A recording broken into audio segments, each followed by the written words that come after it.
clerk, please. Councilmember Vega, Here. Councilmember Starbuck, Present. Councilmember Cordova, Here. Mayor Pro Tem Jeremy Ball, Here. Mayor Janelle Osborne. Here. Mr. Malave, any reportable action from closed session? Thank you, Mayor. The City Council met in closed session to discuss the one litigation item on the agenda, but there was no reportable action. Thank you. Please rise to join me for the invocation from Chaplain Keith McClellan and followed by our Pledge of Allegiance.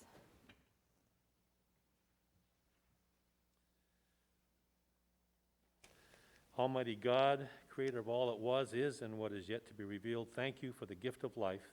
Thank you that each and every life matters to you. Today, Mayor Osborne, on behalf of the City Council, will proclaim February as Black History Month. We do so to honor to the rich cultural heritage, triumphs, and the overcoming of injustice and adversities of our Black brothers and sisters that are an indelible part of our country's history. As we celebrate Black History Month, help us to have ears to listen and hearts and minds to learn from our collective histories. Even in the midst of great contributions of good in our society, there are many who are still diminished, some by racism, some by injustice, some by me first thinking, and some from stark social and economic inequalities. Help us, O Lord, in this our time of need, believe that we are better together. May we listen and learn from the words of Dr. Martin Luther King Jr., who in his I Have a Dream speech reminded us that injustice anywhere is a threat to justice everywhere. While we are all created in your image, and while you value the uniqueness of each individual, may we also understand that we are caught in an inescapable network of mutuality, tied in a single garment of destiny, that whatever affects one directly affects all indirectly. I give thanks to you, O God, that we are blessed to live in a country and in a city where diversity in its many forms are valued and celebrated, and that we have the freedoms and protections to do so. I pray that these freedom and protections never be diminished or disrespected in our city. For when one or more of these protections are diminished for any one of us, each of us is vulnerable to exclusion. May we not only celebrate our diversity, but seek to take action in word and deed to respect and celebrate the dignity, value, and culture of others. I pray that our civic and personal lives are lived in ways that no one in our community finds themselves feeling or being marginalized by injustice or lack of opportunity due to their culture, race, religion, gender, or ability. Where such conditions of injustice are found within our city, may we all have your wisdom and will to do what is within our respective sphere of influence, authority, and role to make right that which is wrong. We pray for your guidance to do so in ways that are honoring to you and your purposes for mankind.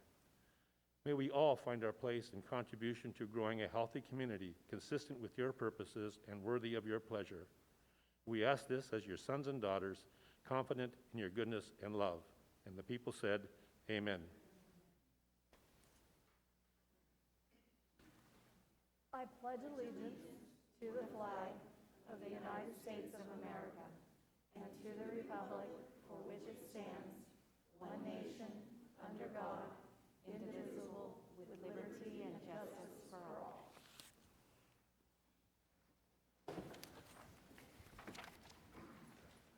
Just a few housekeeping items. We broadcast the council meeting live on Comcast Channel 23, as well as our radio station, KPEG 100.9, as well as stream on the internet at cityoflompoc.com. Click City Council button and view City Council meeting. If you choose not to attend in person but wish to make a comment during oral communications or on a specific agenda item, you may call in at 805-875-8201 before the close of public comment on the agenda item. You will have 3 minutes. You may also send comments via email to s_haddon, HADDON, ci.lompoc.ca.us no later than 4 p.m. on the Tuesdays of those council meetings. All right. Presentations. Well, we have, as Chaplain McClellan said, Black History Month to proclaim, as well as a selective service system for local board proclamation. So I would like to invite Audrey Gamble and Connie Alexander to join me at the podium for the Black History Month proclamation.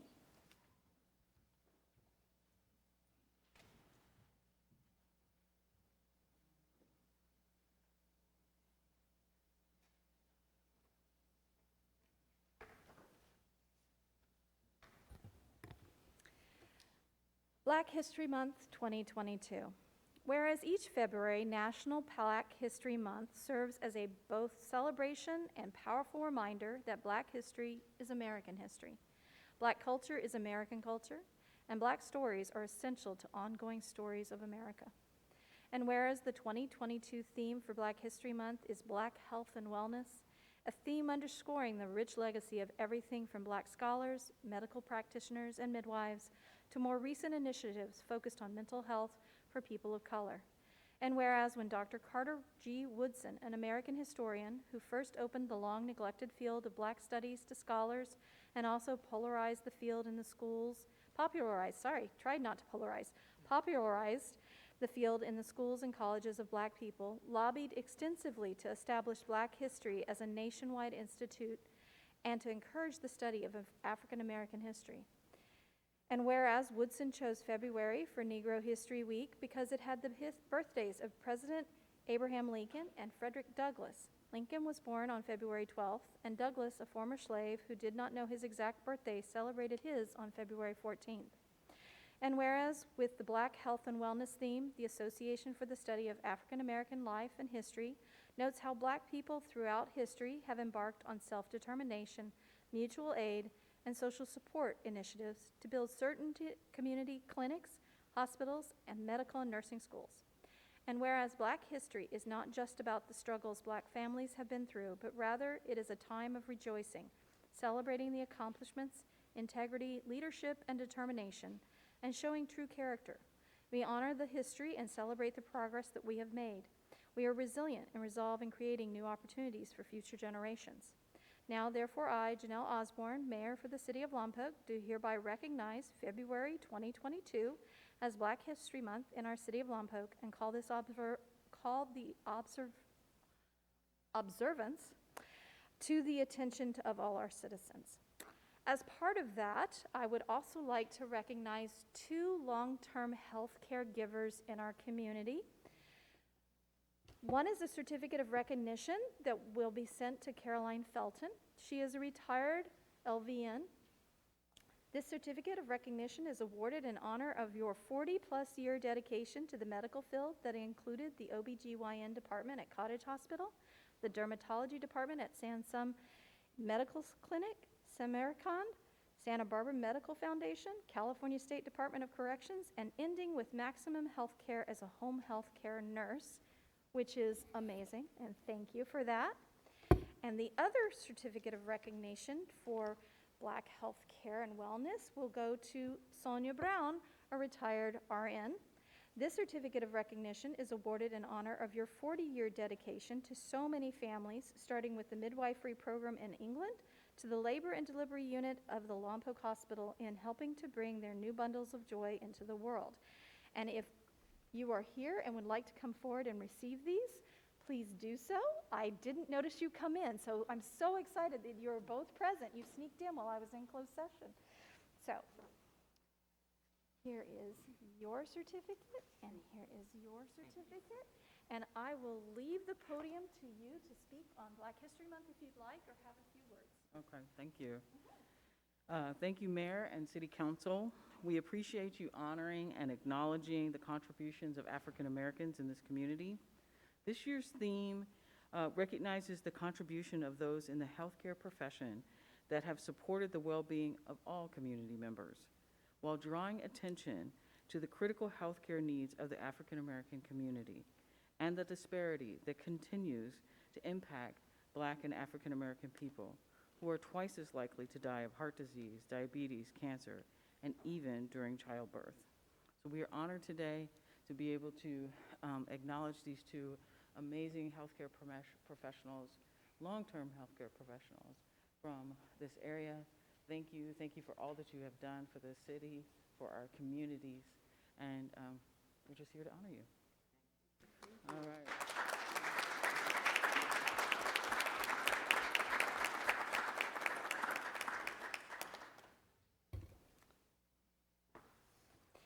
Our second proclamation is regarding supporting selective service registration, and if Travis is here, Travis Kalin, All right, so Travis is an employee with the city of Lompoc, and he works in the facilities department. And recently, he was selected as the President of the United States representative to the Selective Service Systems local board here in the state of California. And we are very proud that one of our own is contributing to moving forward an important service that helps all of us. So I'm reading the proclamation supporting selective service registration in support of Travis committing to supporting our community. Whereas, in order to achieve and maintain an adequate armed strength to ensure the security of our nation, the Military Selective Service Act 50 U.S.C. 3801 requires, with few exceptions, that all male U.S. citizens and male immigrants residing in the United States who are 18 through 25 years of age register with Selective Services. And whereas the nation is well served by maintaining the Selective Service system as a relatively low-cost insurance policy, in a still dangerous and uncertain world, the Selective Service system protects the nation against underestimating the maximum level of threat we expect our armed forces to face and the military personnel needed to fight and win a future war during a national emergency. And whereas the nation's young men are overwhelmingly complying with the requirement to register, with a current registration compliance rate of 93% of men aged 18 through 25 registered, the Selective Service system, so that we maintain its current state of readiness, and its peacetime registration program involving America's young men should be preserved to help ensure that any future draft, if needed, would be fair and equitable. And whereas failure to register may jeopardize a young man's eligibility for federal student financial aid, state-funded student financial aid in many states, most federal employment, some state employment, security clearance for contractors, job training under the Workforce Innovation and Opportunity Act, and U.S. citizenship for immigrant men. And whereas selective service is a visible symbol of national resolve to America's potential adversaries, and it is the only time proven means of mobilizing America's manpower for a significant crisis in a timely, orderly manner, and any reduction in the size of the active reserve components of the armed forces reinforce the need to preserve the historic link between the volunteer military and society at large. And whereas the cost of keeping the selective service system at the ready is a small amount at $23 million annually when measured in the context of the overall defense budget, making it one of America's best national security bargains. Now, therefore, I, Janelle Osborne, Mayor of the City of Lompoc, do hereby encourage support for the selective service system and urge all eligible Lompoc Valley men to comply with the registration requirements of the law. And I want to thank Travis Kalin again for serving on this board and representing us and our community in this process. And I want to encourage all of us to write our elected officials at higher levels to encourage that they broaden the selective service to include women so that it is truly fair and equitable in the future. Thank you so much, all of you, for being present for Black History Month. I really appreciate it. And thank you both to Caroline and Sonia for your lifetime of commitment to the health care of our community.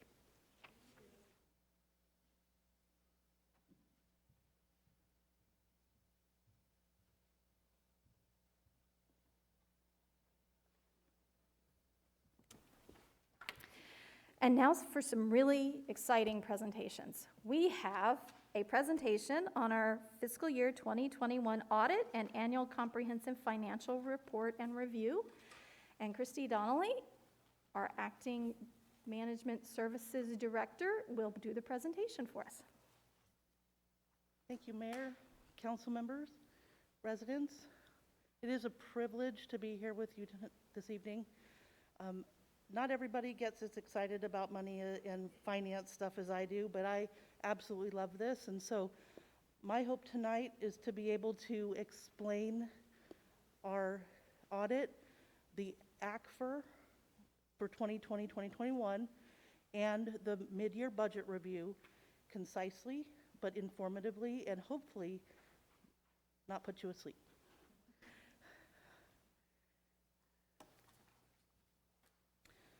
So tonight's agenda is we're going to start with an audit review of the 2020-2021. So that's going to be looking backwards. We're talking about our annual comprehensive financial report, also known as the ACFR. And you may know this as its former name as the Comprehensive Annual Financial Report, or the CAFR. We are now calling it an ACFR. So that will be how we reference it moving forward. We'll be talking about the mid-year operating budget. And then what everybody is excited about, I'm sure, is the American Rescue Plan update. We will be touching on this for a little bit. We do plan on bringing it back to council for more in-depth discussion in March, April. Okay, I'd like to start with our audit review by introducing Brian Gruber. He is the managing partner of LSL. Brian specializes in providing financial auditing services to cities and other governmental agencies across the state of California. He and his firm audit approximately 50 cities and well over 100 governmental agencies. He also serves as a technical reviewer for GFOA and is a regular guest speaker for CSMFO on technical topics, including accounting, financial reporting, and internal controls. It was a pleasure working with Brian and his team. They are our new auditors, and I will turn it over to Brian to talk a little bit about our audit. Thank you very much. Good evening, Mayor, members of City Council. Again, my name is Brian Gruber, here this evening to provide an overview of the audit and the results. This was our first year completing a financial statement audit for the city. The city engaged us to conduct a financial statement audit on its financial statements for the year ended June 30, 2021. The purpose of a financial statement audit is the expression of an opinion on the financial statements, that the financial statements are properly presented in all material respects and in accordance with generally accepted accounting principles. So in other words, as readers of these financial statements, as the governing body, as residents, other interested parties, that they can rely on this information, that it's properly stated and following generally accepted accounting principles. To conduct our audit, we follow professional standards which require us to plan, obtain an understanding of the city, and conduct our audit to be able to render an opinion. The results of our audit are expressed in a few forms of communication. The first is our independent auditor's report, which is included in the financial statements themselves, the ACFR. We express what's referred to as an unmodified opinion on the financial statements. What that basically means is that the financial statements have been audited and are properly stated in all material respects. So this is the opinion you would look to receive in a financial statement audit. In conjunction with the independent auditor's report, there is a couple additional communication letters. The first is our report on internal control and compliance. This is a requirement as part of governmental auditing standards, and we're required to report to you any deficiencies or instances of non-compliance that we encounter as part of our audit process. One item was referred to, which is the result of a restatement of the financial statements that was done. The city had identified as implementing a new capital asset module, that there was some corrections that needed to be done to the reporting of the city's capital assets in that module. And so those have been corrected in the financial statements and are now properly presented. In addition to the report on internal control and compliance, we're also required to communicate to the city's governing body other matters related to the audit.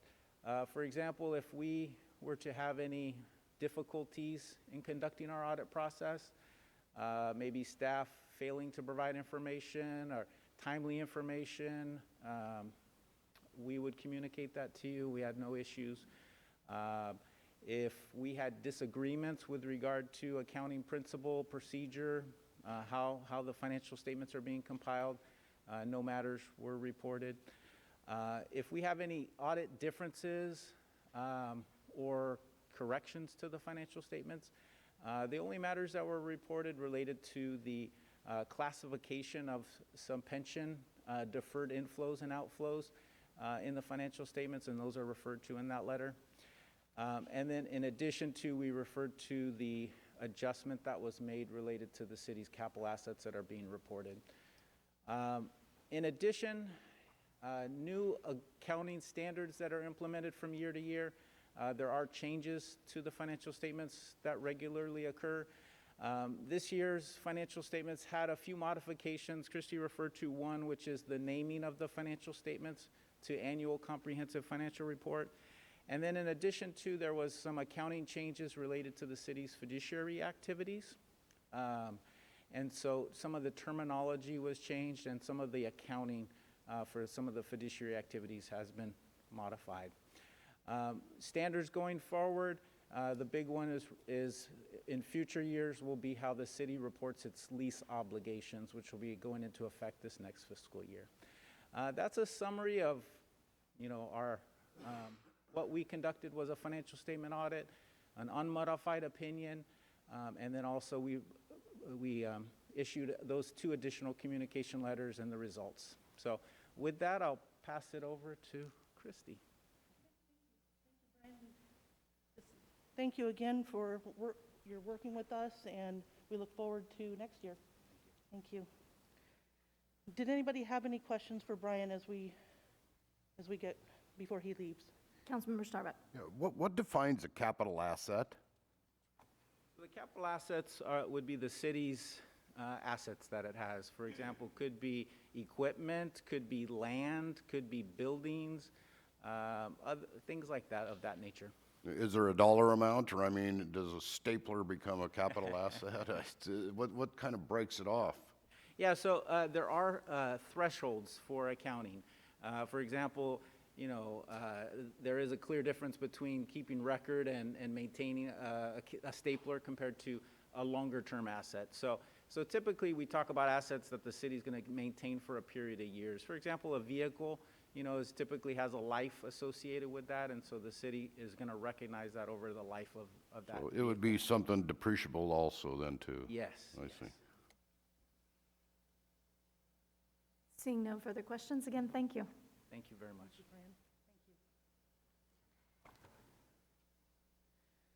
Okay, you guys ready to dig in?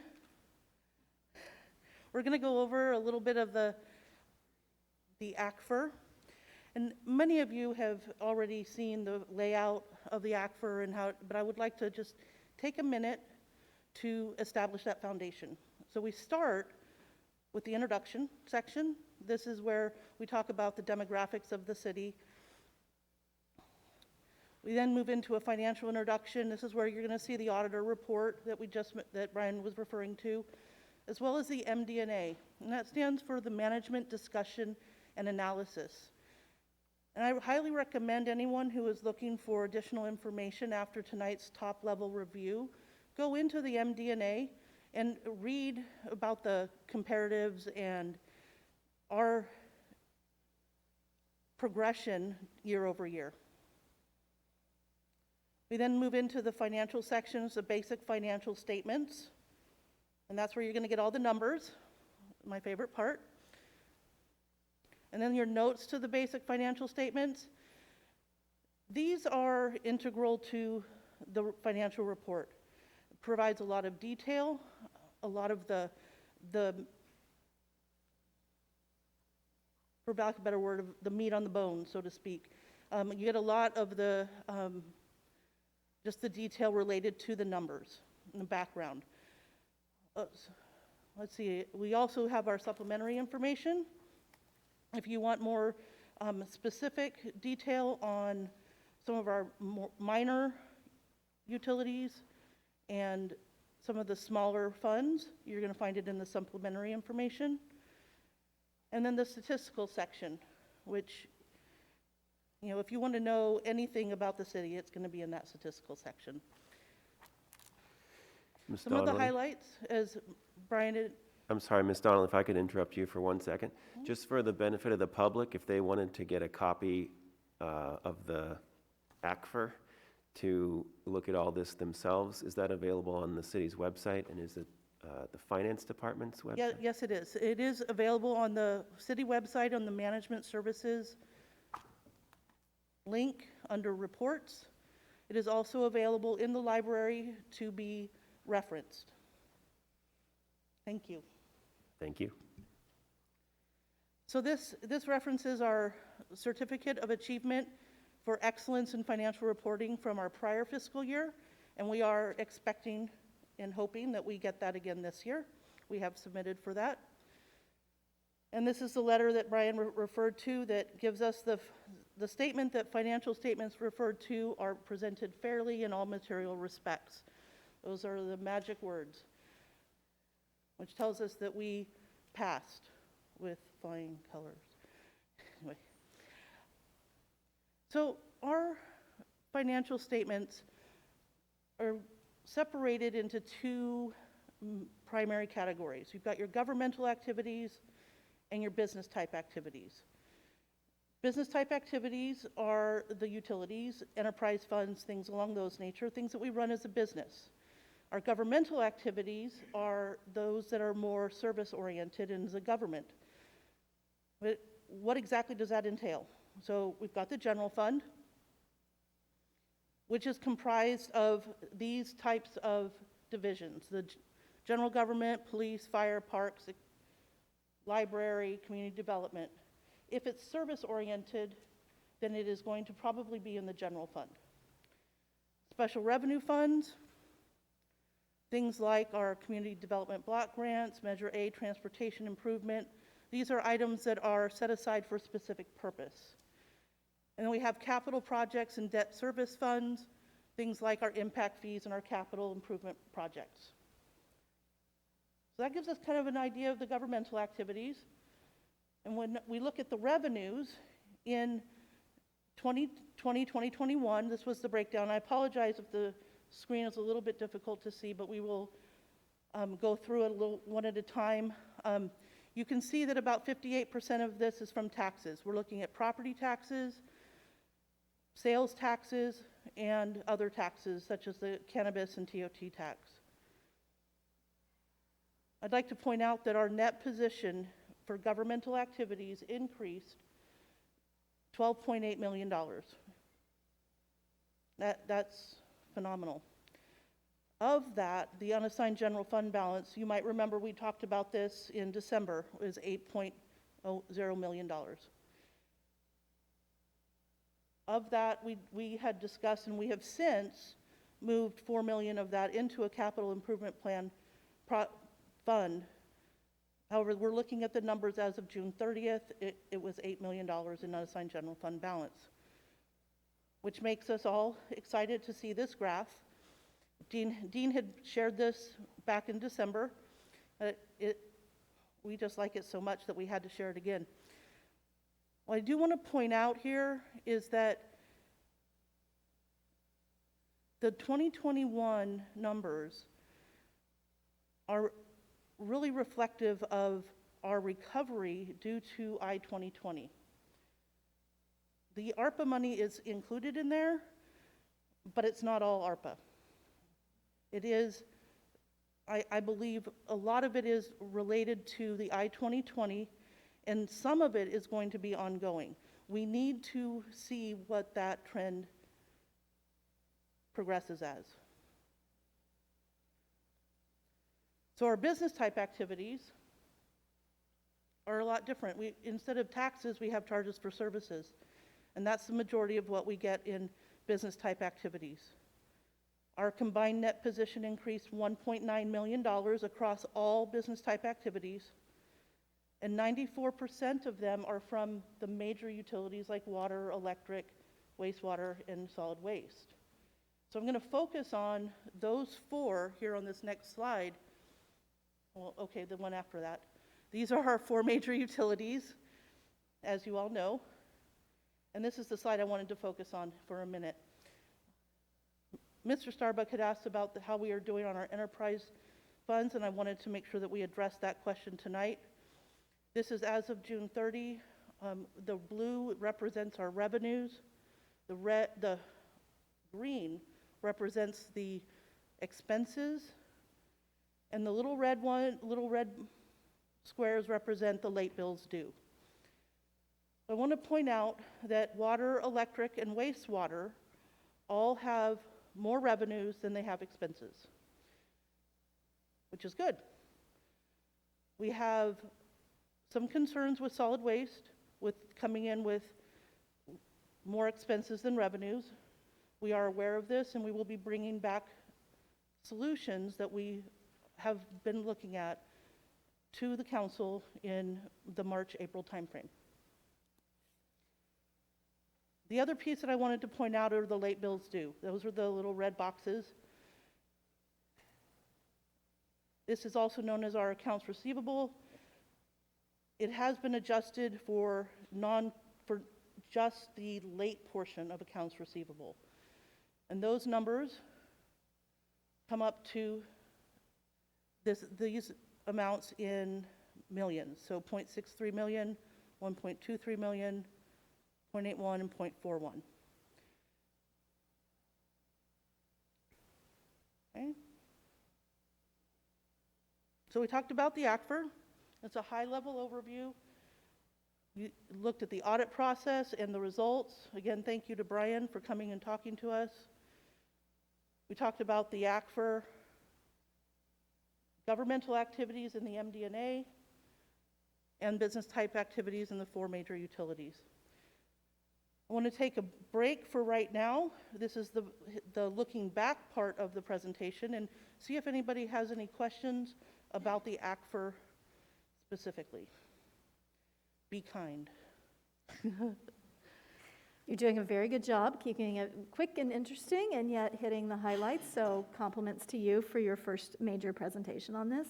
Any questions on this first part? Councilmember Starbuck. Yeah, kind of related to ACFR, but I guess would be the enterprises. So with solid waste, you say that we're gonna get a presentation on what to make that healthy again. Are we doing a 218 study, or is this an internal staff gonna kind of come up with the plan? It is, you know, I am not 100% familiar with the 218 terminology, but I know that we are doing an external study, and it is comprehensive. So that's gonna cover all of our enterprises? No, we are looking just at solid waste right now. Okay.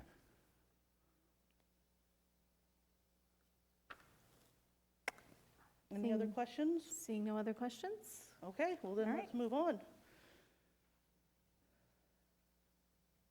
All right, so this is the part where we move into our 2021-22 budget update. So here we're looking at the activity, the actual activity that has occurred until December 31st, 2021, and using that to project where we're going to be at the end of the fiscal year. Keep in mind that some of the sources of revenue that we get through December are only from the first quarter. So we are projecting on a short period of time. But I am confident in our projections. We do work with external consultants who are able to look at the trends and so forth. And so I just wanted to kind of give you that idea of what we are looking at when we do our mid-year review. So first we're going to look at revenue sources and variances, and then we're going to move on to expenditures. We're going to look at an overall summary of the operating budget, and then we'll talk about anticipated one-time revenues. And then at the very end, we'll look at it all together. So this graph, pie chart, is very similar to the prior one, only it is just the general fund, and it breaks down the taxes in a little bit more detail. You can see that we have property tax, 23%, sales tax, 15%. The one that is interesting, at least for me, is the 1% destination sales tax. Coming in at 17%, this is based on last year's numbers. That is the I-2020. And it is coming in higher than what we anticipated. And there are many factors that could be playing into that. Part of that is the increase in automobile sales. And those are allowing us to receive that 1% destination sales tax regardless of whether they purchase the vehicle here in Lompoc or in any other of the surrounding or anywhere else in the state even. So when we look at projected and budgeted revenues, the yellow line is our budgeted, and I apologize, that is a little bit hard to read, but the yellow is budget, and the white is projected. So if you look from left to right, the sales tax has an 8% difference between the budget and the projected. The 1% destination sales tax has a 29% increase. And you can see that, for example, the TOT tax is coming in about 11% below budget. And I think a lot of that has to do with the fact that we didn't anticipate COVID lasting quite so long. And so I see those numbers continuing to rise, but I'm not confident that they're going to hit the budget levels this year. They are better than last year, so that 11% decline is actually to budget, not to prior year. Okay. When we look at the expenditure variances, we report expenditures by division.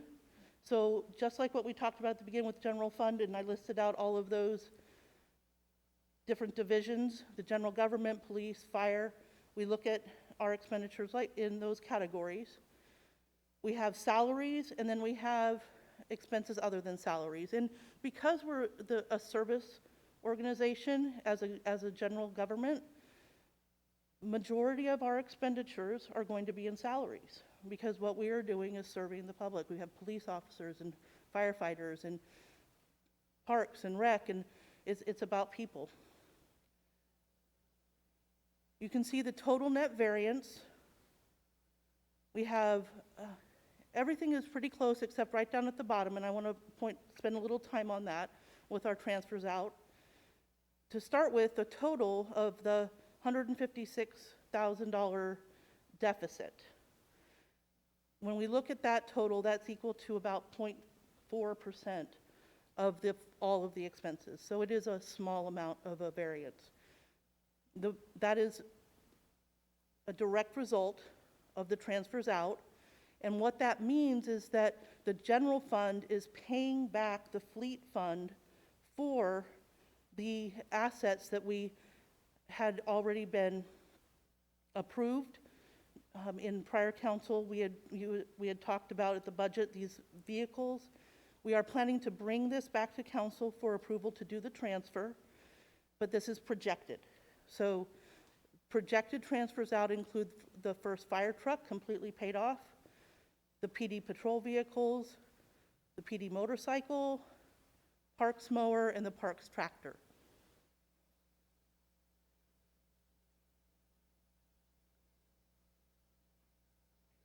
So if we summarize all of it, for operations, we're looking at a projection of about 1.5 million surplus in the general fund for 21-22. And I would recommend that we guard that. There are a few things that are still outstanding. We are looking at filling vacancies. Right now we have several vacancies throughout the city that are budgeted, but we are currently trying to fill those vacancies. I know that Chief has some in the academy. I know that finance is looking for, has a few positions posted, and so forth. We also want to make sure that we guard that for any COVID-related overtime in order to have constant manning at the fire station. When firefighters go out on COVID protocols, we need to be able to cover that time, and that results in overtime, and that's expected. And then we also have future operational adjustments. We still have negotiations coming up, and so this 1.5 is a good indication that we are recovering, but it isn't so much that we should go out and spend it. Okay, so what we've all been waiting for is the American Rescue Plan Act, and I'm going to do a quick summary. Our total award was $12.9 million. That was back in May of 2021 that was awarded. 4.08 million of that was expended in fiscal year 2020, 2021 on health and safety personnel COVID-19 response payroll. We talked about that in December. So again, that it was 4.08 million expended on the health and safety personnel COVID-19 response payroll. We are expecting the remainder of the award to be expended this fiscal year on the same category, the health and safety personnel COVID-19 response payroll. And what that does is that then frees up those funds that were budgeted into general fund surplus, so that when we looked at, and we'll talk about that here in a minute. I want to point out that the second tranche is not available until May 3rd. So even though we have expended the money, we don't actually have the funds yet to go and spend a lot right now. We have to wait until May 3rd. And we will be talking more about this in the budget workshop in March or April to start talking strategically about how those funds should be, how the surplus should be spent.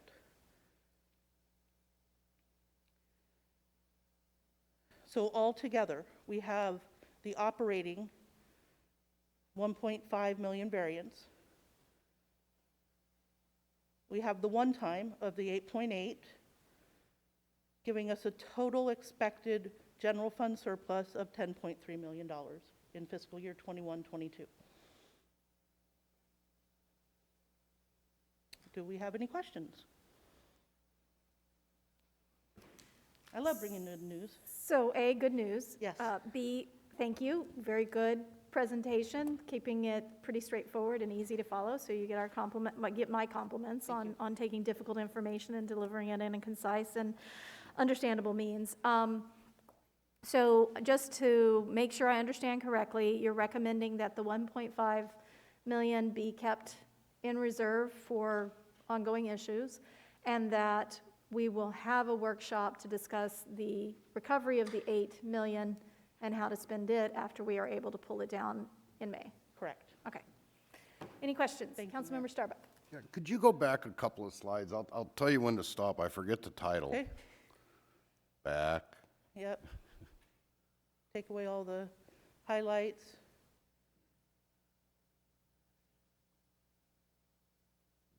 Right there, I think. Go. This one? Nope, the other one. Forward more? Forward one. Okay.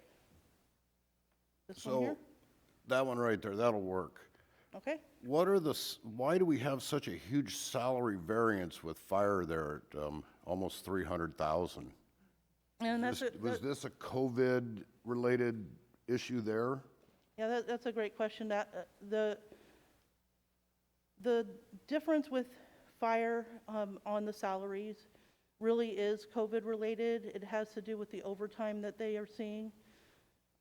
It is not percentage-wise a large amount, but dollar-wise it looks like a lot. Yeah, I understand. I mean, I hate to use the word only 300,000, but of everything else that's here, nobody else was affected with salary variances. Well, I think that the issue that we find with fire is that they have to do the constant manning of the station. And so if personnel are out, they have to have the personnel that are well and not under COVID protocols work overtime. And so that overtime can build up.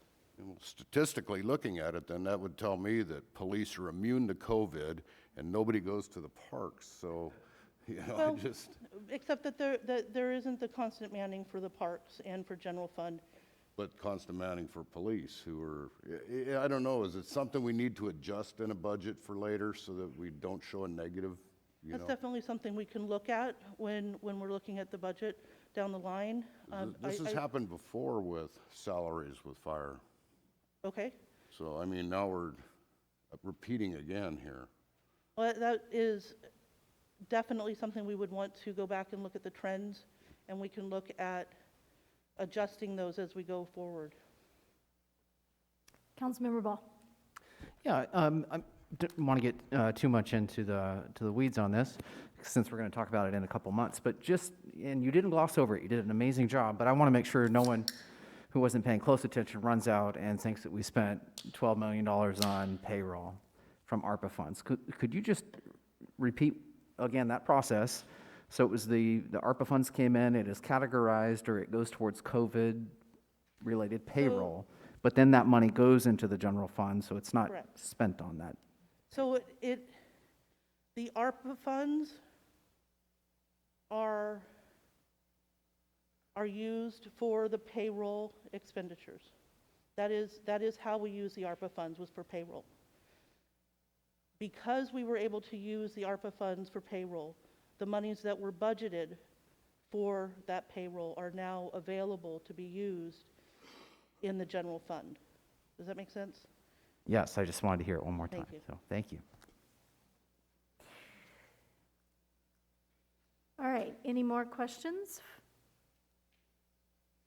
All right, seeing none, congratulations on surviving your first presentation of major information in a very good manner, so you did good. And thank you very much, Council and Mayor, for having me.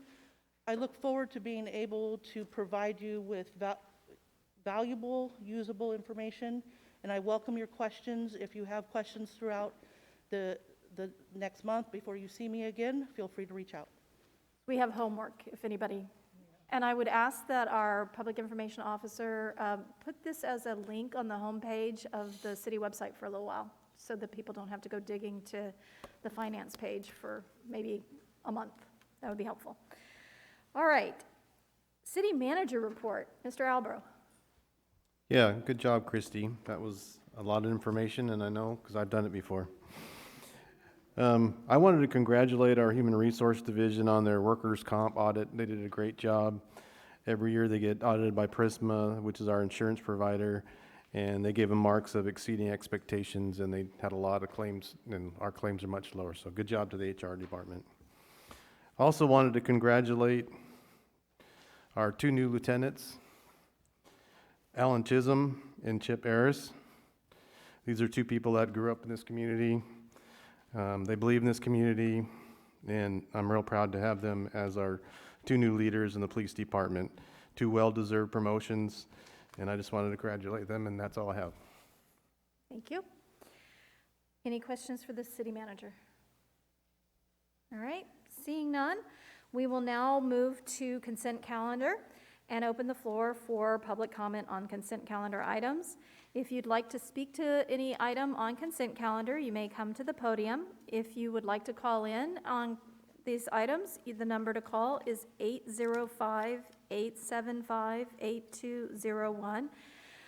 Both in room and on the phone, you have 3 minutes to speak. And Madam Clerk, did we have any written comments on consent calendar? Yes, ma'am, we received an email from Mr. Ron Fink. It was provided to council, placed on the website, and is outside in the lobby. Thank you so very much. While we wait to see if there are any calls, I'll go ahead and read consent calendar procedure. All items listed under consent calendar are considered to be routine and will be enacted after one motion in the form listed below. There will be no separate discussion of these items unless good cause is shown prior to the council vote. Any items withdrawn from the consent calendar for separate discussion will be addressed immediately before the second oral communications near the end of the meeting. Seeing no one rise and no phone calls coming in, I'll bring it back to council and either entertain a motion, or if there's any questions or clarifications on any of the items, we can do that or pull an item for discussion. Councilmember Vega. I'll make the motion that we accept consent calendar. All right. Councilmember Cordova. I was going to request to pull item number 3. Okay. We'll pull item number 3. Did you have any simple clarification questions, or did you want a full-blown discussion? I just wanted to be able to have a brief discussion on it and have the public kind of get a little more information on it. Okay. Yeah. Just wanted to make sure. All right, so we will pull item 3 and put it here after the second oral communications and ask Councilmember Vega to amend his motion. Yes, ma'am. So we will be moving on items 1, 2, and 4. Can I get a second? I'll second. All right, I'll take Ball's second of that. So we are voting on items 1, 2, and 4. Any further discussion? Seeing none, let's vote. And that passes 5-0. And again, we will discuss item 3 after the last oral communication. All right. Staff presentation. To the delight of Councilmember Starbuck, Urban Forestry Division will be providing an update report regarding the city-owned high-maintenance trees.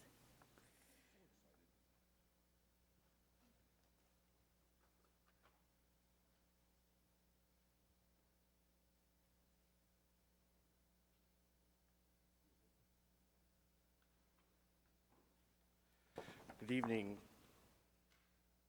Mayor and Council. As it was stated, Mr. Starbuck requested that we bring forward an update on the high maintenance tree removal and replacement plan. I'm the Urban Forestry Supervisor, Sean O'Neill, and we will move forward. So when this began, their target trees were trees that were located curbside and under primary electrical lines, trees that needed excess trimming, and are located in high-traffic areas. The larger target trees were Chinese elms, Brazilian peppers, matins, and other species, which also included magnolias, Japanese privets, holly oaks, chamois ash, that had also damaged public sidewalks. The long-term goal is to reduce the number of high-maintenance trees located curbside under primary electrical lines, reduce the number of high-maintenance trees that have displaced public sidewalks and curbs, and the number of high-maintenance trees located in high-traffic areas. Also, to replant proper trees in the proper growing environment. Long-term benefits. Future costs of concrete repairs or replacement due to tree damage to be minimized. Safer and less frequent trim cycles under power lines, allowing existing staff to do better management of the urban forest. Species diversity in our urban forest by partnering with the residents through the process in their tree replacement selection. So common residential goals, or common residential concerns. Against the removals is clear-cutting neighborhoods, loss of aesthetic beauty of the neighborhood, reduced bird habitat, loss of noise barrier. Some people just don't want trees removed for any reason. The trees block the view of something they believe to be unsightly. Residential concerns, well, this is not really a concern, but people that are for removals. Trips and falls, power outages due to tree growth, unacceptable tree trim cycles for high-maintenance trees resulting in property and/or vehicle damage, sidewalk obstructions, seasonal debris cleanup, and bird droppings.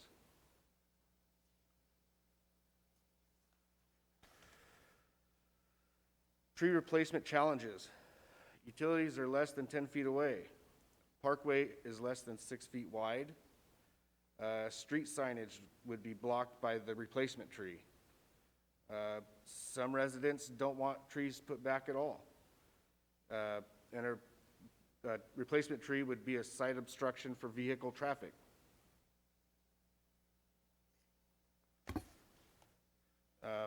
In this slide, it shows an area where one of the homeowners had re-landscaped an area that had been, you can see the new concrete up there, had been replaced, the sidewalk and the curb and gutter. That's a narrow parkway, and we weren't able to replant there. And the right-of-way here ends at the back of the sidewalk, so we can't go behind that sidewalk either. And that happens to be in quite a few areas that is the case. So tree replacement solutions.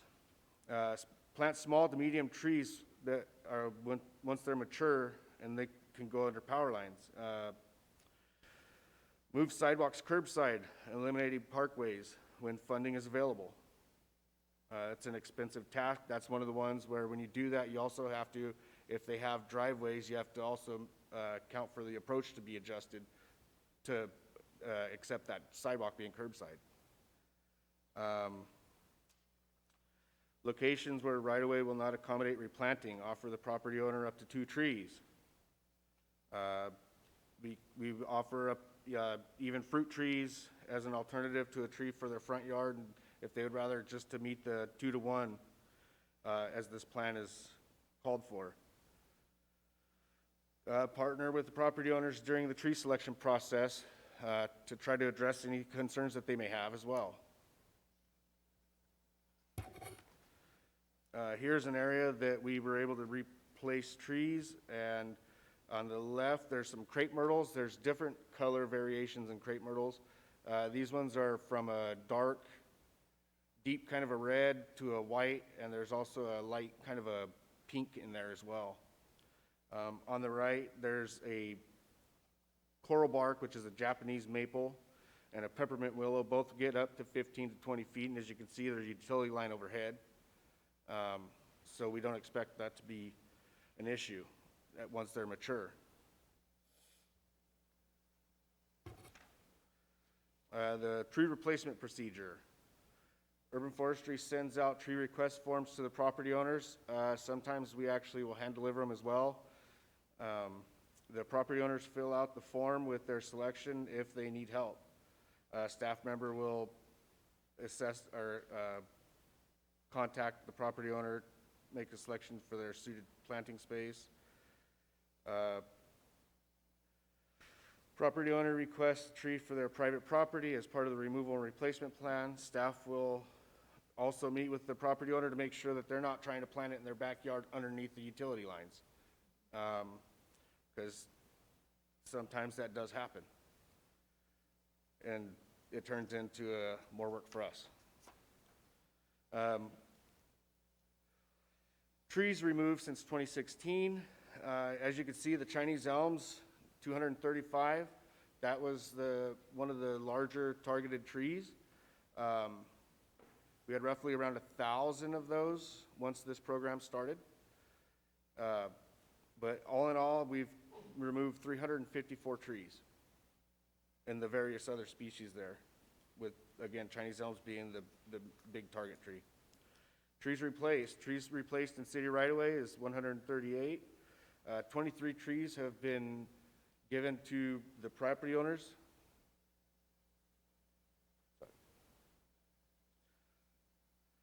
With a total of trees that have been replaced is 161.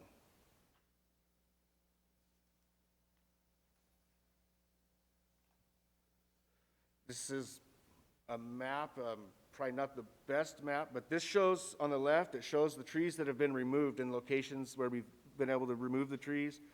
And on the right are areas that we've been able to replant the trees.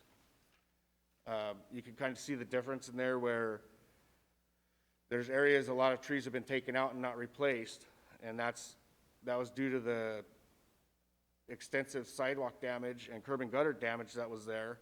And removing those trees to repair that stuff, we weren't able to replace because the parkways are only 28 inches there.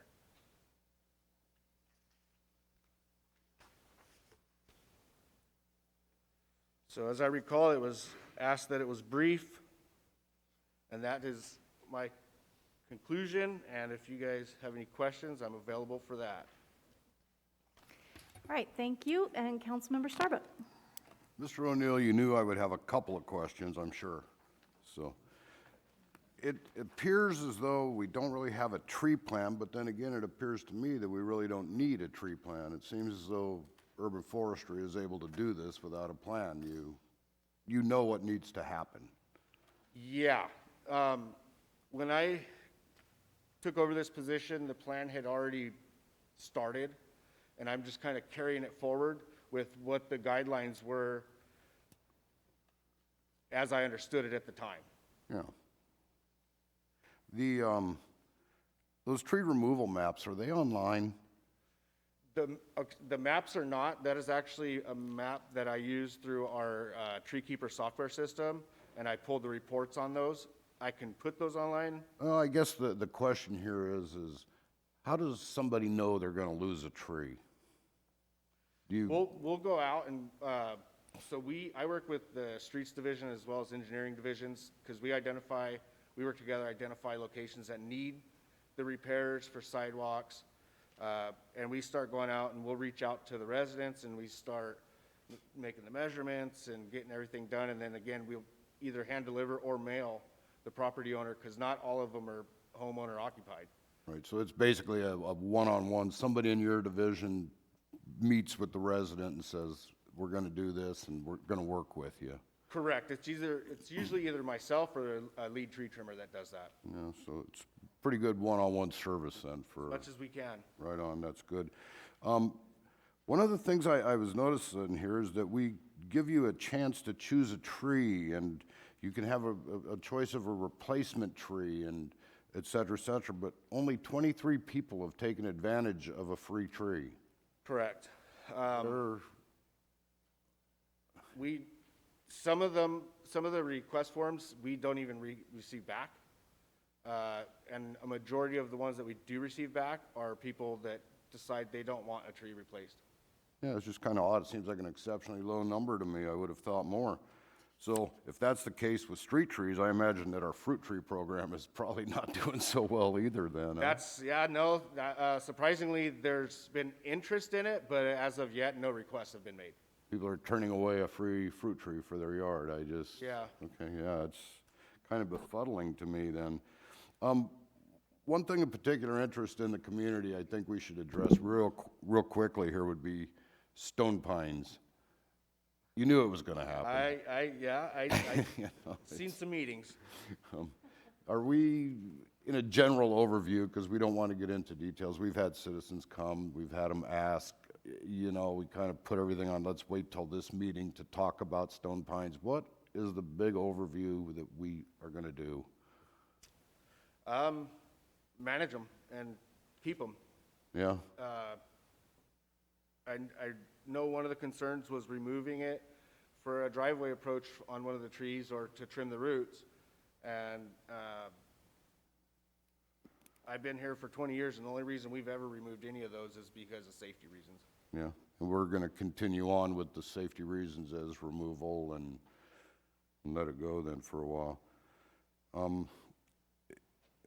This is a personal observation. I've noticed you guys have been cutting a lot of trees lately. I've been going up and down Ocean, and we have two giant boom trucks that we operate there for these trees. It seems almost like we're too much boom truck. Would it behoove us to have something that would work on the smaller trees?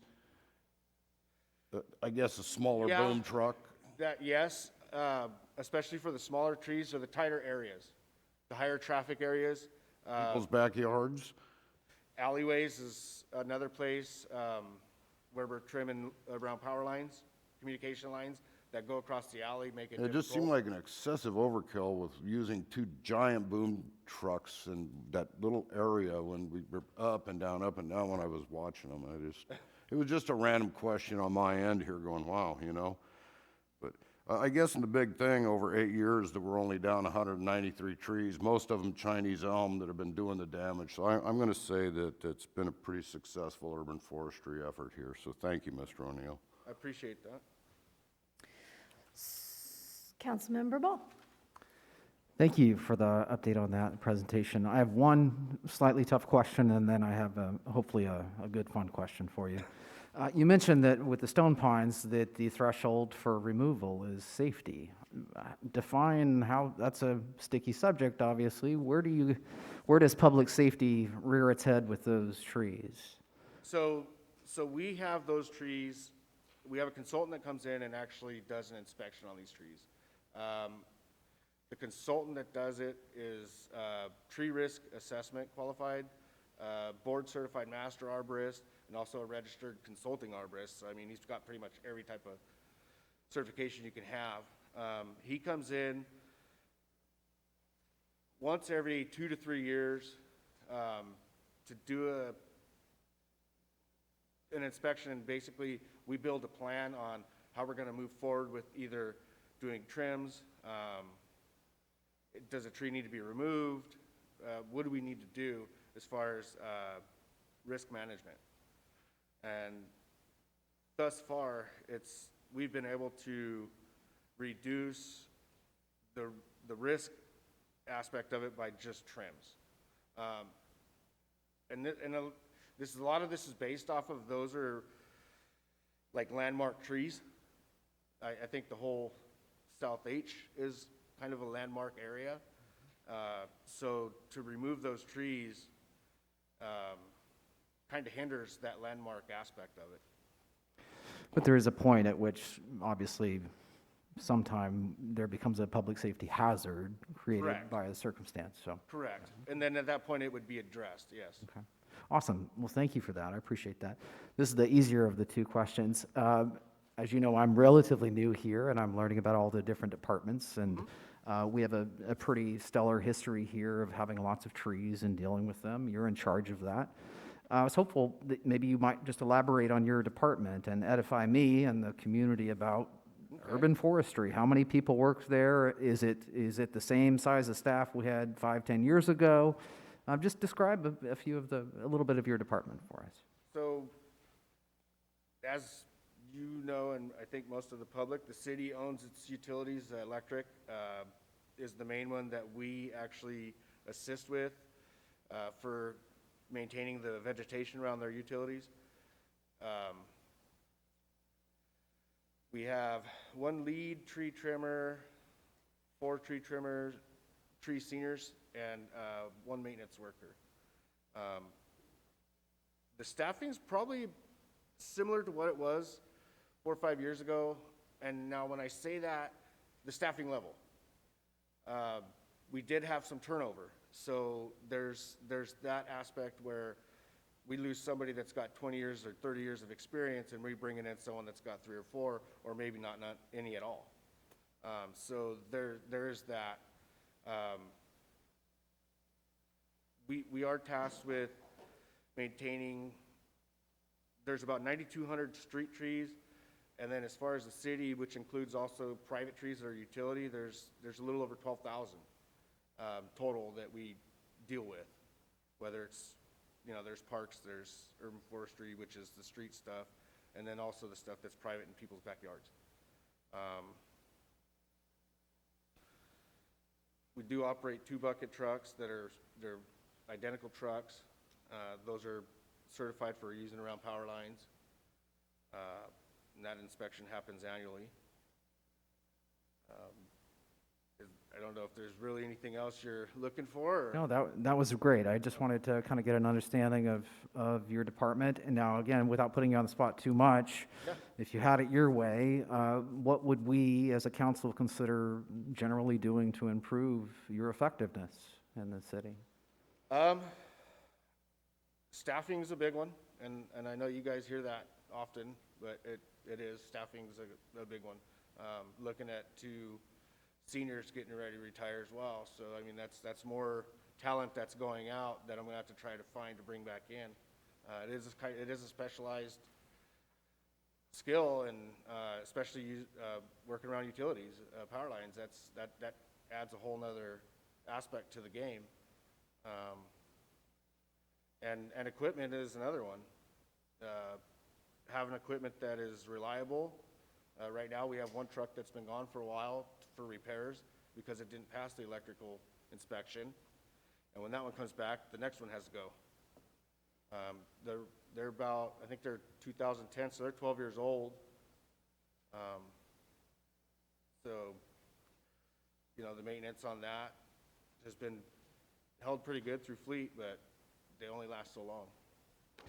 Thank you. I really do appreciate that update. And again, I didn't know the specific number of the trees in our community, but I hope that's helpful for folks in the community to know that, we've got lots of different departments and services to offer, but even just with something with our trees, there's upwards of 12,000 trees that need to be observed, maintained, and sometimes chopped down and replaced. So anyway, thanks for updating me and letting me know how it works, and thank you.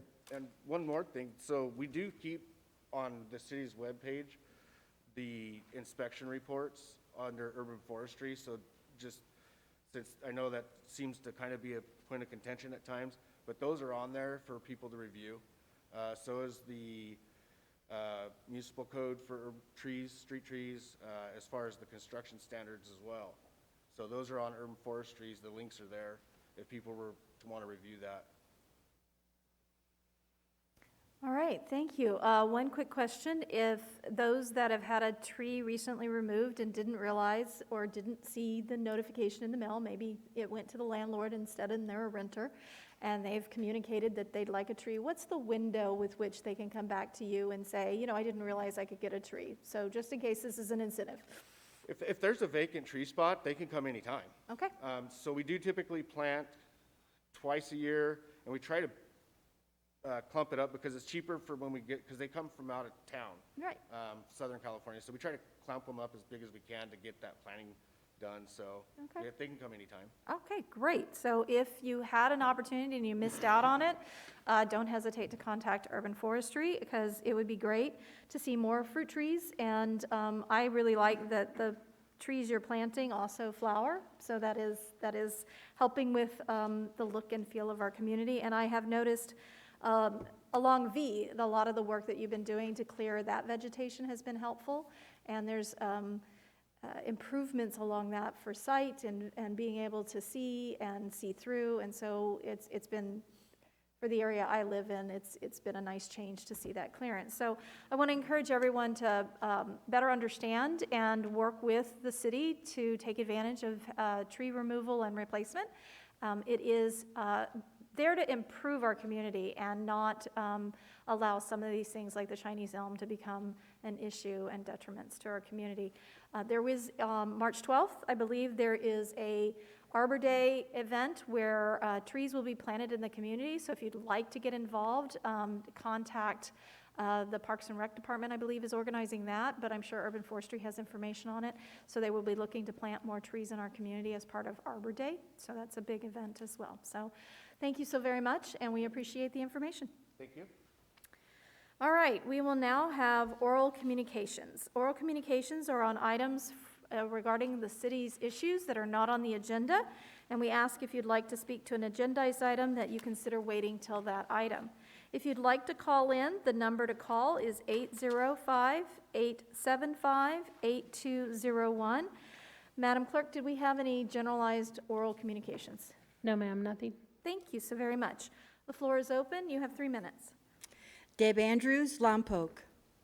I was alarmed at the January 18th City Council meeting when voices from the dais expressed support for COVID-19 vaccinations, including vaccinating children. Dangers of the experimental COVID-19 injection are well known. It is the responsibility of city leadership to research and be informed. Many residents look to city leadership for guidance and information. The proper role of government is health and safety. COVID hospital protocols, tests, and injections are recognized by courts as a form of genocide. Governor Newsom ordered lockdowns, mandated masks, and vaccination. Governor Newsom was hung January 24th, 2022 for treason and unspeakable crimes against children. Governor Newsom's COVID decisions were guided by Anita Dunn, a member of the Obama and Biden administrations. Ms. Dunn has no medical background but was expecting to receive $25 million to promote COVID directives and mandates. Dr. Anthony Fauci advised Anita Dunn and her husband not to get vaccinated because the vaccines were not safe. Anita Dunn was convicted of treason and is scheduled to hang February 14th, 2022. A paper presented last November to the American Heart Association found that COVID-19 vaccines are expected to cause 62.3 million cardiovascular deaths worldwide in 2022. The vaccinated also are a ticking time bomb for cancer. The International Common Law Court of Justice prohibits the further manufacture, sale, or use of COVID-19 vaccines. Your positions carry great responsibility for actions taken and message to citizens. The world is about to change. Government criminality will be removed. The people will return to govern themselves. Actions and support taken by city leadership should be well-informed and aligned with your primary responsibility of citizen health and safety. Cease and desist participating in this genocide. The Santa Barbara County Health Director that extended the mask mandate till March is expected to be charged with crimes against humanity, along with all others who conspired and participated against citizens. The penalty for crimes against humanity is death.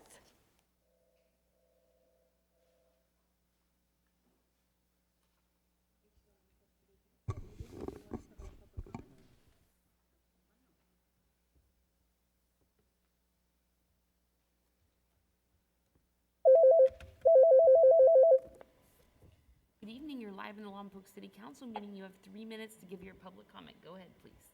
Hi, this is Leah from Lompoc, and I just wanted to remind everyone that what you just heard is crazy made-up stuff, that it's not genocide. Just wanted to make sure everyone knows that what was just said is a little bit cuckoo. All right, thank you. Bye-bye.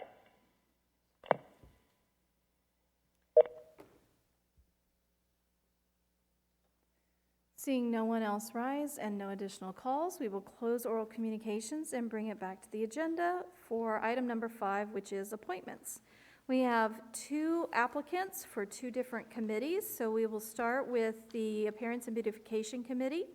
We have applicant Robert McCaston, and he is a resident of District 1, so I will toss it to Ms. Cordova to see if she'd like to appoint him. I would be honored to appoint, if the council will approve, Mr. McCaston. I want to thank him also for wanting to participate. I kind of dropped the ball because he wanted to be in since last month, and I dropped the ball on it, but I'm so honored to have him serve, and I'm so grateful that he was willing to stick in there, and I am excited for him to participate, and I can't thank him enough. Thank you. I'm looking for a second on that one. Are you going to give that to us, Mr. Oh, yeah, no, Starbuck? absolutely. I'll give you a second. I got to say, this is a great choice. You know, 20-year Army vet. I like that. I really like the Maker's Mark Ambassadors Bourbon Club. I need to meet this guy. Second it is. All right. Any other questions, concerns? Seeing none, let's vote. And that passes 5-0. Thank you so very much. The other applicant is for the Parks and Recreation Committee, and I believe she resides in your district, Mr. Starbuck. You are correct. I am privileged to announce that I would like to nominate Stephanie Saucedo as my commissioner on Parks and Recreation. Councilmember Ball? I'd like to second that. Awesome. And I think Cordova was given a third. So seeing no questions, we'll go ahead and vote on that one. And I think she's here. That is 5-0, and congratulations, Stephanie. We appreciate your willingness to volunteer and look forward to your contributions to our community. Thanks so very much to both of you. And again, we have several positions that are open, and we are looking to first place someone from the district. On consent calendar, we did approve an alternate method, but it's really important that each of the districts have a voice on our committees and commissions. So please take a look at that list.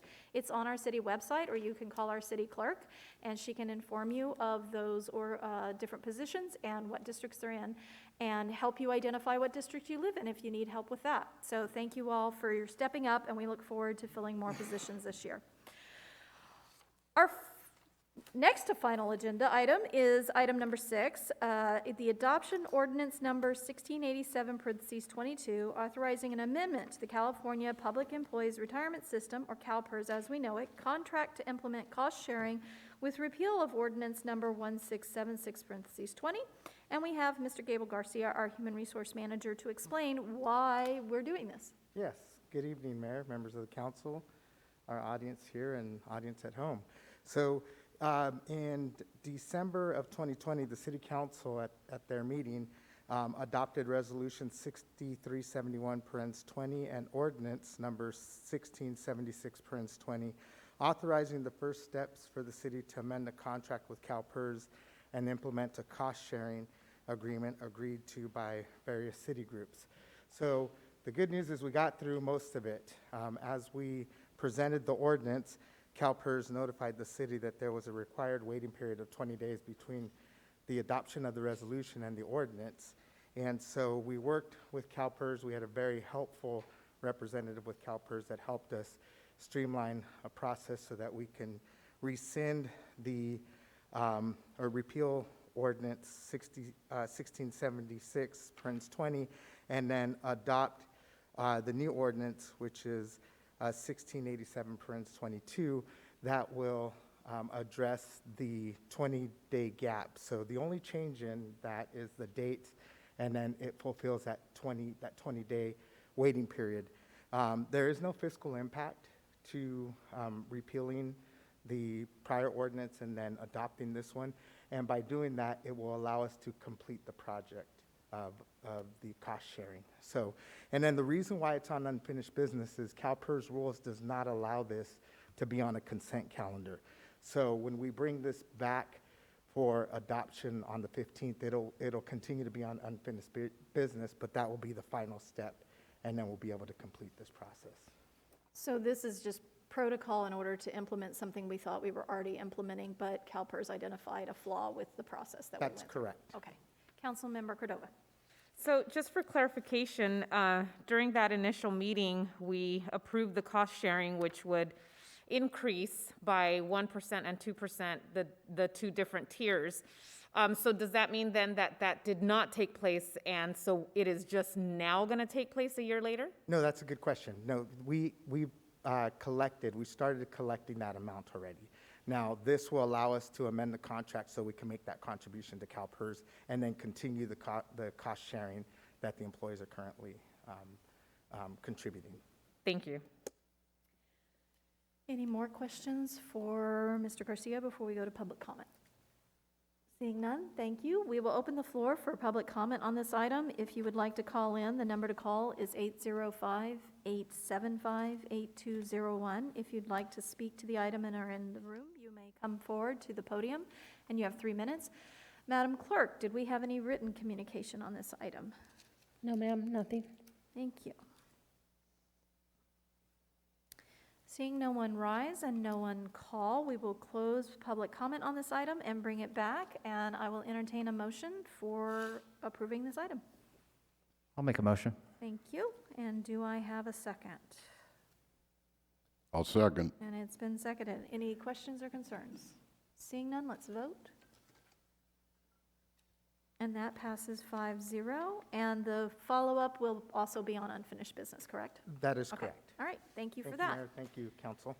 All right, we still have one more item, so stick with us, but we have a few things we need to address first. Did we have any additional written communications of any form? No, ma'am, nothing. Thank you. And our final oral communications of the evening, you have 2 minutes to speak on city-related matters that we have not addressed this evening, or we have. You can call in at 805-875-8201, or you may come to the podium and speak, and you have 2 minutes. The number again is 805-875-8201.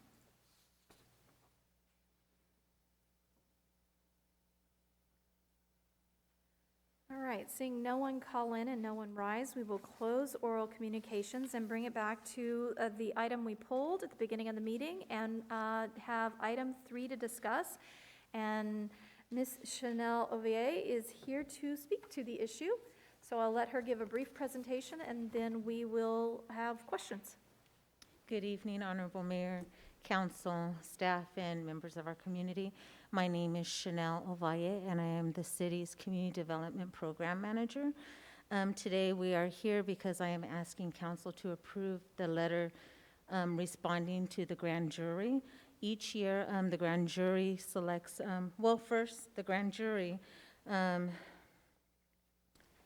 do surveys on operations of governmental services that provide benefits to the community.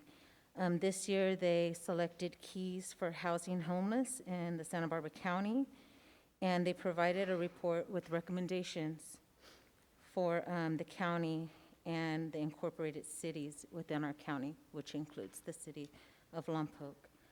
The report indicated that the COVID virus increased the needs for homeless services, And 2 programs were created by the state with generous funding with Federal Emergency Management Agency and Corona Aid Relief and Economic Security Act funding. Those programs were the Project Room Key and Project Home Key.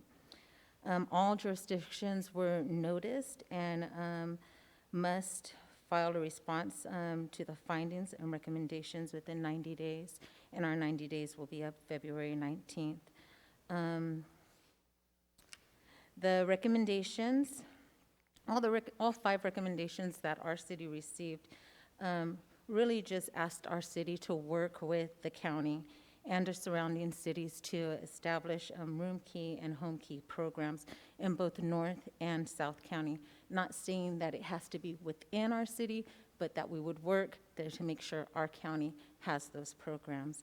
We've accomplished this by the City Council adopted community action plan to address homelessness, and we did that in May of 2020. We participate in meetings, and we support the cause with work in and support.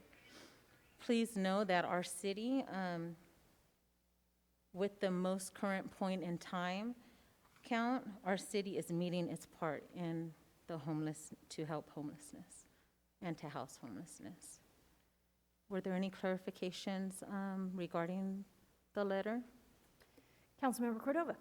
So thank you for providing that information, because I think a lot of times when it comes to stuff like this, the public isn't always aware or well-versed on what we do as a community and as a jurisdiction and how we try to work with the county. So just for clarification, I know that it was in the news just recently that the city of Santa Maria is not moving forward, or that council's not necessarily supporting or approving. So one of the things I was going to ask is, do we need to then amend our letter to change that as was written in our letter? Yes, then we should do that. And I had thought, yes, we should do that. Okay, that was one of the things that I was going to ask the council to consider. Can I interrupt real quick? I'm sorry, Yeah. Mayor, the Santa Maria is on board with that now. They just did an article, so we don't need to amend our letter. It's going back, and they just wanted to provide input. Their city officials felt like they weren't given the opportunity to provide input prior to that going to the Board of Supervisors, but they're moving forward with the Motel 6 purchase. Okay. So it's happening. Good to know, good to know. And then a couple of the questions that I had written down. I know that we talk a lot about the homeless and how to solve that, and we seem to adopt to the county's resolutions and the efforts that they're doing, because we as a community, even if we took the money individually, I think we've had discussions with regards to us as a city not really being able to fully provide the services because of our limited resources and staffing and whatnot. But I feel like the money that, when we talk about this money that comes in from the state or from FEMA or from the federal government into the county, it really, just for clarification, it really does not cover the city, giving the city any kind of money or allowance for any impacts when it comes to police, fire, or any other services that we provide in our city. Is that correct? A lot of times that is correct. Okay. And I think that's important for the city to know and the residents to know, because even though we have these projects that get proposed and they come in, it's really focusing on the actual housing. There's millions of dollars that's going towards the housing, renovating of these potential locations, whether they're older buildings, hotels, or whatnot. But they're really not targeting, in my opinion, and I just wanted to say that, they're not really targeting a long-term fix to this. It's a very narrow, short-term fix. Hence the reason why even they, in their own report, they're saying it was here until, December of 2020 or September of 2021. But they're still trying to figure it out. And I just want to, in my opinion, I just want to state that I don't think that any of this is a long-term fix to the problem that we have going on. And as cities, we're still dealing with it. So I feel like the county is still just viewing this as an immediate Band-Aid, but they're not really considering the long-term impact that's surrounding neighborhoods, businesses, and locations where they're proposing some of these projects. And then how does that change I guess, or continue to change or deteriorate a particular area if we don't have that long-term funding to maintain services that are above and beyond just housing. And, you know, we need that long-term mental health support services, police, fire, all of those areas that touch our city. So anyway, I wanted that clarification, and I wasn't aware, thank you for bringing that up. I wasn't aware, I hadn't looked at the news to be aware that the city of Santa Maria has now approved that location for Motel 6 on Main Street, I believe it's on Main Street. I agree, because again, the Board of Supervisors last week had pulled it because the city was not part of the discussion, and they were having their meeting tonight, I think. Okay. And one just last clarification, Chanel. So on the findings, there was a total of, we had to answer for a total of 4 findings, which was 1, 2, 3, and 5. Yes. And if you can just touch on each of those, because when we say we agree, and when we, our response to them is that we are participating already by supporting their efforts, and by any funding that Lompoc as a community would receive as being part of the county, we're basically letting that money lie within the county so that they can use that on a county level, correct? In order to meet what the grand jury is requesting of our area. Right, Yes. right. And I wanted to clarify that, because a lot of people reach out to me and they say, you know, well, that's going to be putting money towards something. And so I kind of wanted the public to know we do that because we already have this money that's that supposedly is allocated, not supposedly, but is allocated when they give these grants. And so we choose to leave it in that pot so that it represents Lompoc, but it's not necessarily money that Lompoc took out of its general fund to establish services. Yes, you're correct. Thank you. Councilmember Ball. Yeah, I just want to piggyback on that a little bit. You mentioned about the grand jury requirements, recommendations, the things that they suggested that cities do. Can you talk about the contrast between our efforts as a city of Lompoc?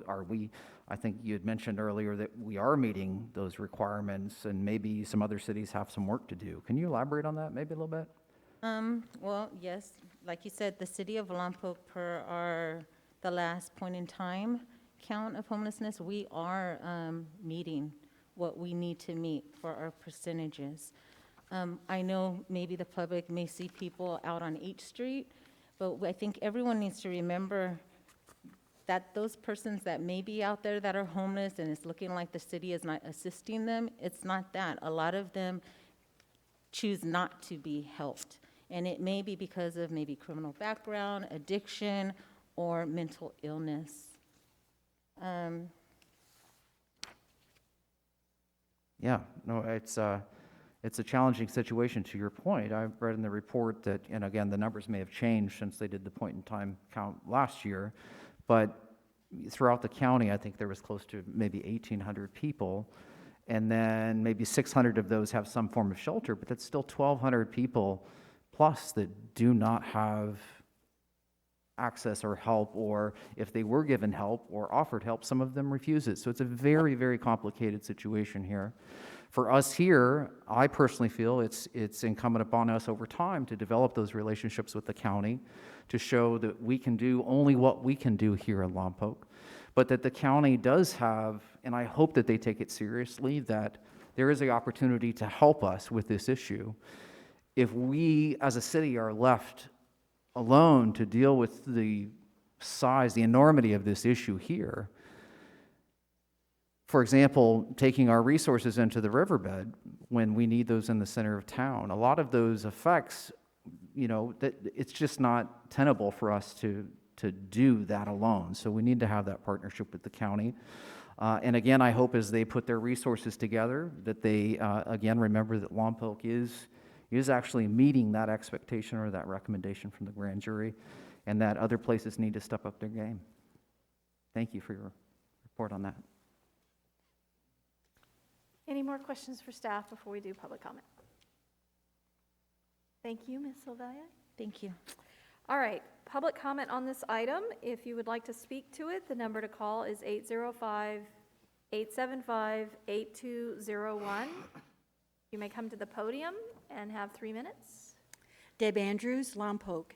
It seems that the lack of affordable housing is a big part of this issue.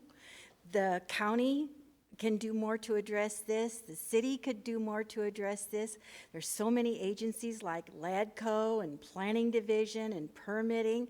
There are so many costs associated with building a small house. The magnitude of the costs added on before they even start construction, that needs to be addressed. And I think if people were serious about solving this issue, they would spend some time and prioritize affordable housing, county and city, and all the agencies associated. Thank you. We already had read into record there was a written public comment on this item. Seeing no one call and no one else rise, we will close oral public comment on this item and bring it back to council for a motion. Councilmember Ball. I'll make a motion to approve the response to the right. grand jury report. Thank you. And I need a second. I'll second. Thank you, Mr. Starbuck. Any other discussion? Seeing none, let's vote. And that passes 4-1. All right. And now we'll do council comments and meeting reports, and we'll start with you, Mr. Starbuck. I have no reports. Thank you. Councilmember Cordova. Nothing. All right. Councilmember Ball. Yeah, just a couple things. I just wanted to say it was absolutely my honor to be able to be there in person to witness 2 promotions at the police department today. We now have 2 lieutenants, and getting to talk to them for a few minutes and knowing their background. These are folks that live here in town, grew up in this town, raising their families here, and I'm just so proud of their accomplishments. And a big shout out to the chief for reworking the structure of the police department so that over time we do have the ability to create some succession so that we're not always scrambling at the last second to find some leadership. So thank you for your hard work on that. And then, I don't know if this is proper, but it's my First Amendment, and I just want to say that Gavin Newsom, our governor, was at the last football game on Sunday, so he is still alive as far as I know. Thank you. Councilmember Vega. I'd like to thank the people that are here tonight, that came here to participate and stayed the whole meeting. As far as politics is concerned, you know, it takes a little conditioning to make a meeting and stay here. I remember when I first started, I'd start fall asleep about the first half hour, and after a while, you wonder what the heck you're doing, you know? So you start getting foggy. So I wanted to applaud you guys for staying here for the whole meeting and paying attention. And I'd like to invite more of the public to come in here because it helps us with our decision making. You know, out of sight, out of mind. I've said this over and over again, and I said, you know, we can't do it all by ourselves without hearing from you. So don't let that benefit go away. Thank you. All right. I want to remind the community that the point in time count that you heard about earlier is occurring. It is scheduled for February 23rd. They do a count here in Lompoc regarding the homeless. They do not go into the riverbed, so it's important that if we're to get a fair count and the support we need from the county with mental health and housing and all those surround services, that we get an appropriate count. And that means we have to volunteer to do that.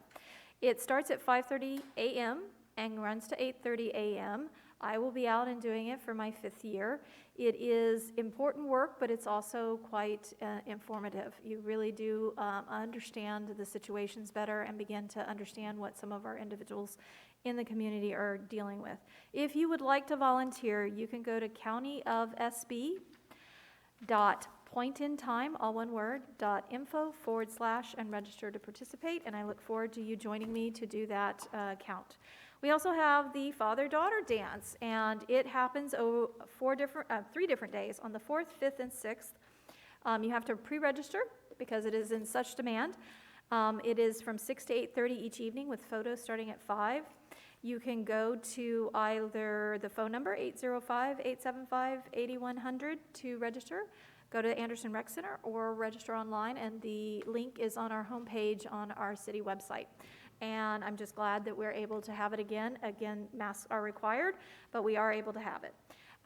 As a reminder, tomorrow evening we have a redistricting special meeting. We are going through review of whether or not we need to make adjustments to our voter districts, and it's an important meeting, so please either tune in from home on Channel 23 or KPEG 100.9, or come on in and sit down with us and take a look at maps and understand what is going on in our community and give us your input. We'll have a second meeting later in the month in order to fairly review this and get your feedback. So again, please attend.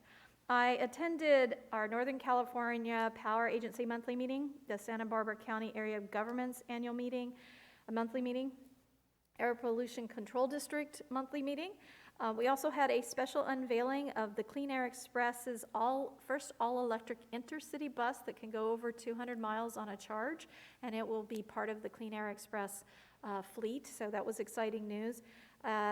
I attended the Santa Barbara County COVID-19 legislators update to hear about what's going on. We're seeing our case rates go down, but it's really important to remain vigilant, wear your masks, and please get a vaccine. And then the last part is I also attended our swearing in for our new lieutenants, Arias and Chisholm. And I just want to say thank you to both of you for your dedication to our community. It was amazing to hear Lieutenant Chisholm's having started out in Lompoc Explorers at age of 14. So he's been around and with us in the police department in some form for nearly 40 years. And that is an amazing commitment to our community. And to Lieutenant Arias for taking a different path. He spoke himself about how he could have taken a different path, but he chose to go into law enforcement.